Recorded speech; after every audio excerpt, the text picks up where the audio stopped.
Bonjour, mon nom est Guillaume Desnoyers, je suis conseiller en recherche de cadre chez Desnoyers Ressources et Conseils. Aujourd'hui, je vais vous entretenir d'un sujet pour lequel j'ai beaucoup de questions. C'est est-ce que je dois faire un suivi suite à l'envoi d'une candidature? La réponse à cette question est assez simple, c'est oui. C'est toujours préférable de faire un suivi suite à l'envoi d'une candidature. Ça vous donne l'occasion de vous démarquer par rapport à d'autres candidatures qui ne vont pas, d'autres personnes qui ne vont pas le faire. Est-ce que c'est toujours possible? C'est une bonne question.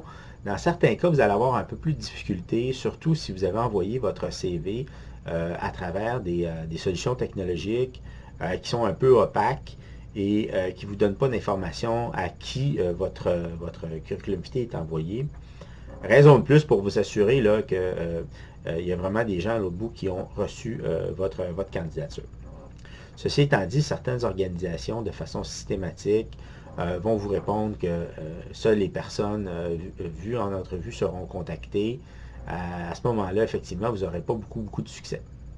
Par contre, ça vaut la peine de tenter d'avoir un peu plus d'informations et d'obtenir qui est le responsable du service des ressources humaines, qui est le patron, évidemment, quelles seront les étapes du processus, ils en sont où dans l'évaluation des candidatures, quels seront les délais aussi dans le processus. Tout ça, c'est des informations que vous pourriez facilement obtenir si vous avez l'occasion d'avoir quelqu'un en ligne, un responsable du recrutement de l'organisation en ligne. Bien évidemment, si vous avez cette possibilité-là de parler à quelqu'un, ben, c'est aussi l'occasion de vous faire connaître, de passer à l'étape suivante, c'est-à-dire vous êtes juste un CV, maintenant ils ont la chance de vous entendre. Donc c'est pour vous une occasion en or de vous faire connaître un peu plus. Ceux qui connaissent la méthode de l'elevator speech, peut-être vous pouvez faire une recherche sur Internet pour en apprendre un peu plus sur cette technique-là. C'est une façon concise et punchée de vous présenter. Toujours intéressant de prendre cette opportunité-là. Il y a également certainement des informations que vous voudriez peut-être ajouter quant à vos disponibilités éventuelles dans les semaines qui suivent pour participer éventuellement au processus de sélection. Également, c'est une occasion aussi de démontrer votre intérêt. Qu'est-ce qui vous pousse à envoyer votre candidature à cette organisation-là? Est-ce que c'est le poste? Est-ce que c'est l'organisation? Est-ce que c'est la culture de l'entreprise? Donc, autant d'informations intéressantes pour l'organisation. C'est certain que ça va aussi être une opportunité pour l'organisation d'évaluer certaines de vos habiletés, certaines de vos compétences. Ils vous ont en ligne, ils sont capables de voir, bon, est-ce que vous êtes professionnel, est-ce que vos compétences en communication sont bonnes.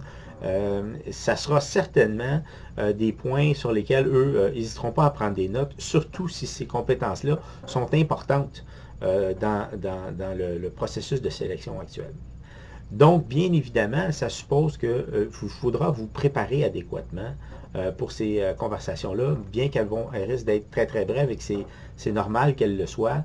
On ne veut pas retenir les gens au téléphone très longtemps, mais c'est important d'être préparé. Ayez en avant de vous une feuille où il y a peut-être les quelques questions que vous avez à poser, aussi les quelques informations que vous souhaiteriez ajouter pour faciliter ou améliorer, si on veut, vos chances d'aller à la prochaine étape, parce que le but d'un suivi téléphonique, ce n'est que d'augmenter vos chances de sortir de l'anonymat, de vous faire remarquer et de passer à la prochaine étape, qui est généralement une entrevue de sélection.